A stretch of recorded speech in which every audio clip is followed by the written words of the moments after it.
Naganap ang unang laban ng paligsahang Uraboto Satsugen sa pagitan ng Hokage team at ng Ku team.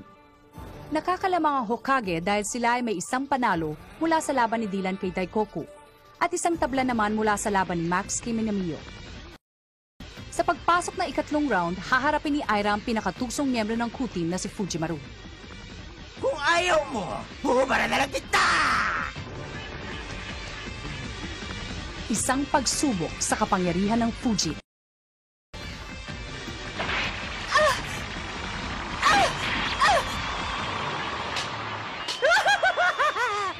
Tingnan mo nga naman, may nasisilip na ako. Ang galing ko. Ito bang nawawala sa'yo? Wala kang karapatan para ipakita sa maraming taong aking katawan dahil hindi naman ito bulsaw! Aira, huminahon ka! Pabayaan mo na siya! Yan talaga ang gusto niyang mangyari! Ang uminit ang ulo mo! Alam ko yun, Reka! Kalmado naman ako eh! At kung dahil lang dito magagalit na ako? No! Hindi pa ako mature eh. Parang ngayon pa lang ay malapit na tayo sa isa't isa.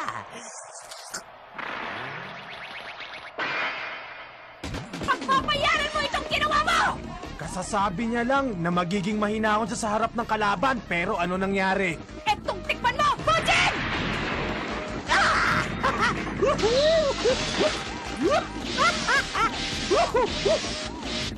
Nakakaya niyang iwasan ang aking hangin. Ako ang pinakamabilis sa aming pangkat! Hindi ako maabutan ng iyong hangin! Ang bilis! Wow! Ba't di mo naman sinabi sa akin? Nakakasilaw pala sa ganda yung mga binti mo.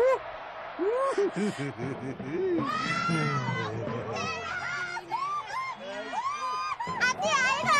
Hoy, baliw! Alam mo ba pwede kang makasuhan yan? Aira! Aira! Huwag kang papatalo! Aira ko! Bakit inuubaran niya ng ganyan si Aira?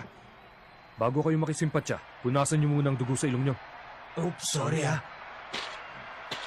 Dahil sa ginawa mo, ginalit mo ako ng gusto. Magsisisi ka ngayon! Kung sa palagay mo ay mabilis ka, wala ka nang magagawa sa ilalabas ko ito! Ang kristal na yun. Ang tsumi yun, hindi ba? Malamang. Yun ang sandata ni Chunimaru. Balak ba niyang gamitin ang Onis Tsume? Itaga mo yan sa bato. Ngayon itong Fujin plus Honest Chumi equals ito ang aking lihim na sandata. Ha?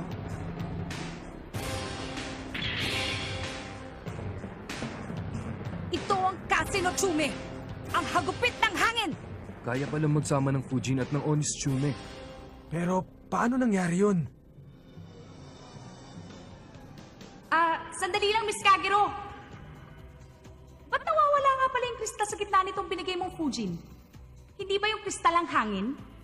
Nang matagpuan ko ang Fujin, ang pangunahing kristal ay hindi nakasama. Inalis na ito marahil ng gumawa at hindi na natin alam ang dahilan. Isipin mo na lang na kahit kulang, ang iyong Fujin pa rin ang isa sa pinakamakapangyarihang sandata at ang natitira pang 4 na kristal ay kaya ring tawagin ng kapangyarihan ng hangin. Pero ibig sabihin nun, hindi masasagad sa 100% ang lakas ng Fujin. Naaalala niyo ba nung una niyong binigay itong Fujin sa akin, may kasama itong kristal sa gitna? Pwede ko pa bang gamitin yon, Miss Kagero? Hindi na, Aira. Ang kristal na yon ay ginamit ko lamang upang makontrol ko ang iyong pag-iisip. Ganun ba? Eh di, pwede ko ring lagyan ng kahit anong kristal ito. Kahanga-hanga. Noon pa man ay napag-alamanan niya ang potensyal na kapangyarihan ng Fujin.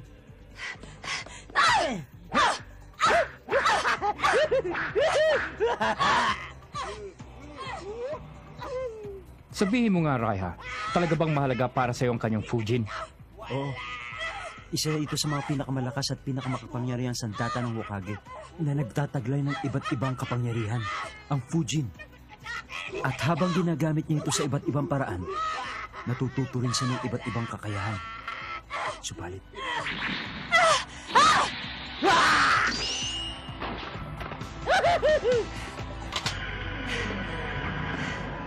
Hanggang dyan na lang ba ang kaya mo? Napakayabang talaga magsalita niyang si Fujimaru. Hindi porket bago ang sandata ni Aira, hindi na niya kayang kontrolin ito.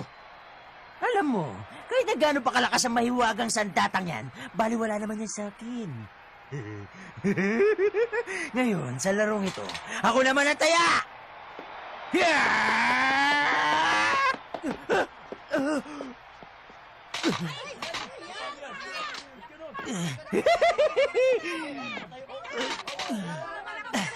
Ano ba itong nangyayari sa akin? Ang mga binti ko!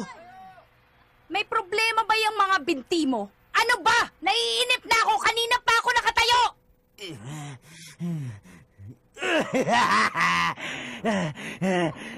Walang pakiramdam ang mga binti ko.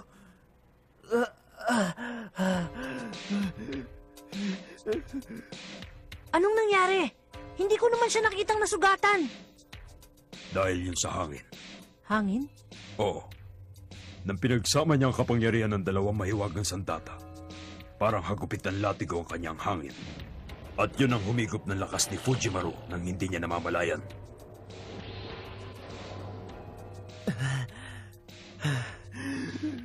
Aira, tapusin mo na yung hambog na yan!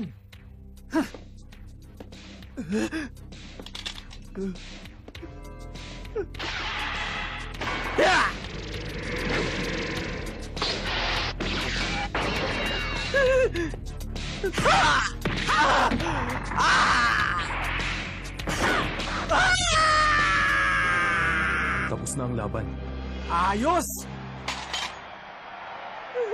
Magbabayad ka ng kasalanan mo sa aming mga kababaihan! Uunahin kong lumpuhin yung mga binti mo! Patawarin mo ako. Alam ko naman eh. Alam ko naging napakasama ako sa'yo. Aminin ko na, ako ang pinakamahina sa buong pangkat namin.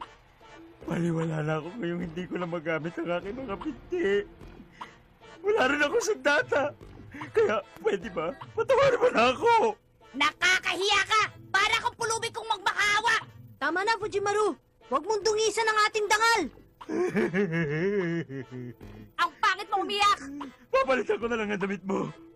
Sige na naman. Patawarin mo na ako. Magdasal ka na! Nagawa ko ang lahat ng yun dahil kamukha mo ang supermodel ko, Shota!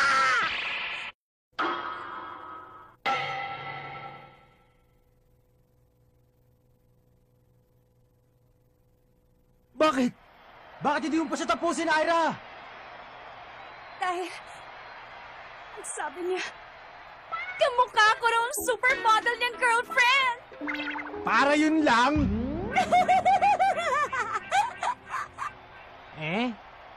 Kaya naman pala, kamukha ko ba siyang talaga?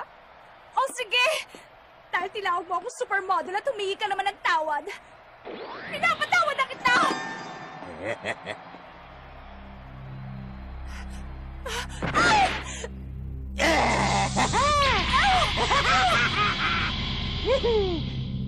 Aira!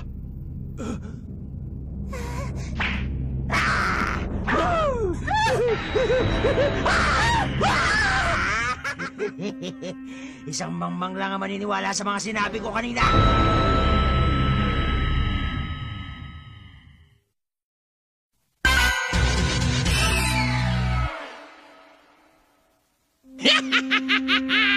You succumbed so easily to my words. Hindi pa ako nasisira ng bait para tawagin ka supermodel. Sukang-suka nga ako sa kapangitan mo eh. Walang problema. Nasaktan ko ba ang damdamin mo? Pangit! Wala kang kasing sama! Yan ang pagkakamali mo eh. Minsan nga lang ako humingi ng awa sa'yo. Pinatawad mo naman ako kagad.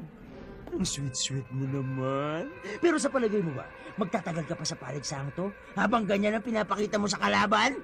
Ha? Isa kang hangal! Magpapayad ka! May mga tao pa palang katulad mo. Magsisinungaling ako at mandaraya para lang manalo. Hindi ako katulad nyo na sobrang lambot ng puso. Gagawin ko ang kahit na ano kung kinakailangan. Anong sabi niya? Fujimaru, Totoo naman, di ba? Kahit sino pinapatulang ko. Wala akong pakialam kahit na bata pa ito, kaya babae. Kaya ko silang tapusin. Alam mo, sinabi mo lang isang bagay na hindi ko mapapatawad. May mga nakilala na rin ako na katulad mo kung mag-isip. Sina Corey, si Gideon. Hindi na dapat kayo pinagtatagal sa mundo. Hindi dapat patawarin. Tingnan natin kung kaya mo pang lumaban. Ira, wag!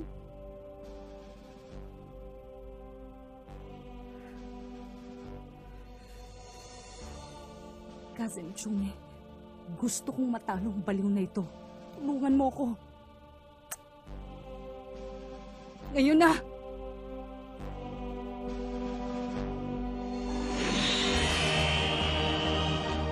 Hiniwalay ang kasi ni Chumi mula sa Fujin.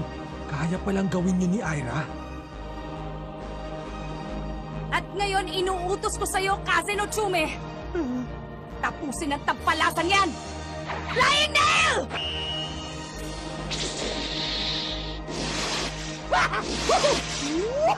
Madali niyang naiwasan ng tatlo. Naloko na. Anong masasabi mo ngayon, Miss Pangit? Ito na ang pinakainintay kong pagkakataon ang makita kang hubad. Tama-tama, dahil hubad ka rin mawawala ng buhay. Sa itas kaya ako mag-umpisa? Hindi, mas maganda kung sa ibaba.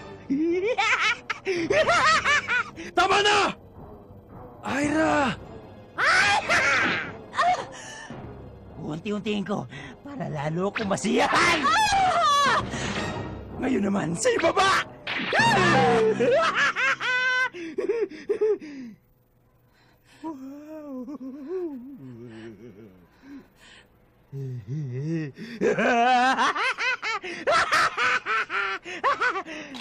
Gusto mo na ba sumuko, Miss Pangit? Pasensya ka na. Dapat pala binalaan na kita bago pa lang tayo magsimula. Pero ngayon, huli na lahat! Alay.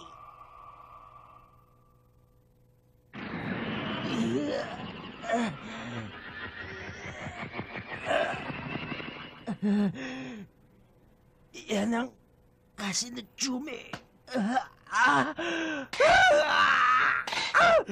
Pasensya ka na. Dapat pala binalaan kita.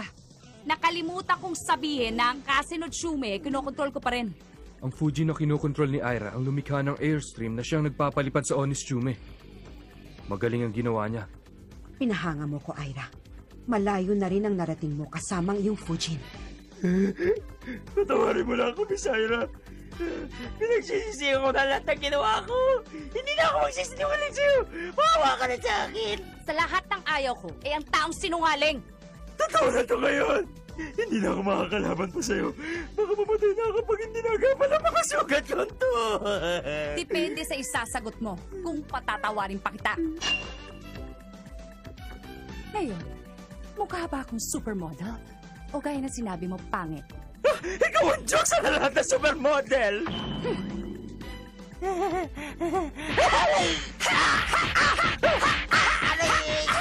Sa lahat ng ayaw ko, nagsisinungaling! Sinayang mo lang ang binigay ko sa iyong huling pag-asa! Nakakatakot! Huwag na nating tatawagin pangit si Ira. Tinatanggal ko na sa bokabularyo ko ang salitang yan.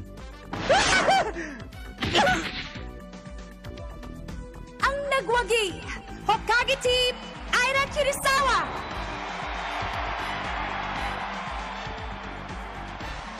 Ngayon, makinig kayong lahat sa akin! Pag meron pang nampastos sa amin gaya ng baliw na ito, ako na makakaharap ninyo!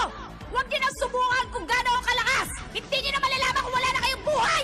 Ikaw ang idol ko, Ate Ira! Ang galing ng ginawa mo, Ira! Wala yun! Sisiw lang sa akin yun! Ira, kaya mo yan! Alam kong hindi naging madali sa kanya manatiling nakatayo hanggat hindi bumabagsak ang kalaban. Sa ngayon, ang mahalaga, may dalawa na tayong panalo. Isa pang panalo at uusad na tayo sa susunod na laban. Simulan na natin ang susunod na laban para matapos na! Hoy, Kukay! Sino ba mga sinasabi mong malalakas sa mandirigma? Ang Kapal naman ang mukha mong sabihin yan. Hindi sila malakas kung ang estilo ng kanilang pakikipaglaban ay katulad kay Fujimaru. Pasensya ka na pero naasa lang talaga ako. Ang mabuti pa magsipaghandaan na kayo para umuwi dahil tatapusin ko na sa labang ito ang inyong pangkat. Pinapangako ko yan sa inyong lahat. Ikinalulungkot ko na ganyan ang iyong nararamdaman. Pero sana mapaniwalaan mo ang sasabihin kong ito. Kailanman ay hindi namin naging layunin ng pumatay. Ang tunay na layunin namin ay makamit ang dalisay na lakas.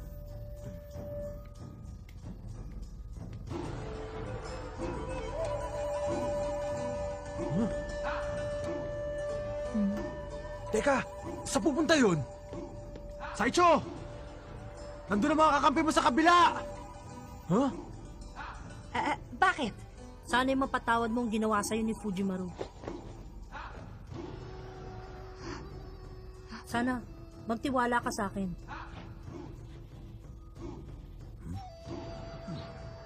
Ang aming pangkat ay hindi lahat kinakatawa ng mga katulad ni Fujimaru.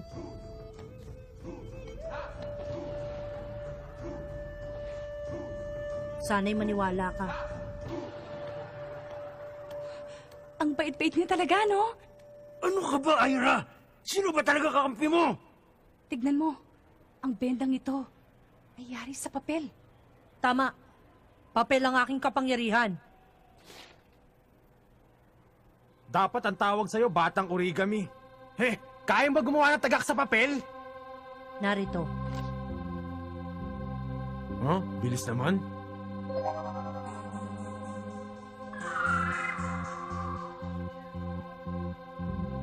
Ang papel na tagak ay lumilipad. Ang gandang tignan. Wow! Ito ang hawak kong sandata. Ang Shikigami.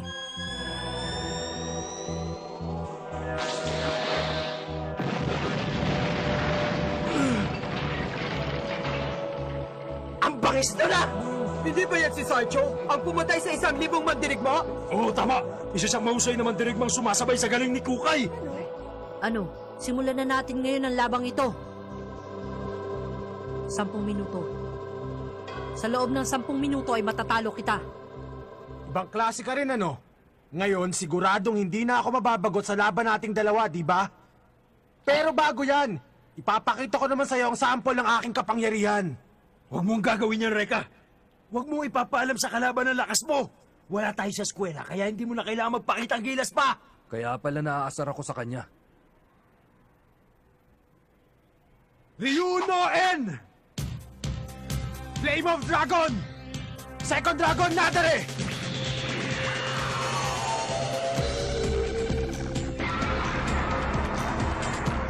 Ha? Nadaretan and Fireball!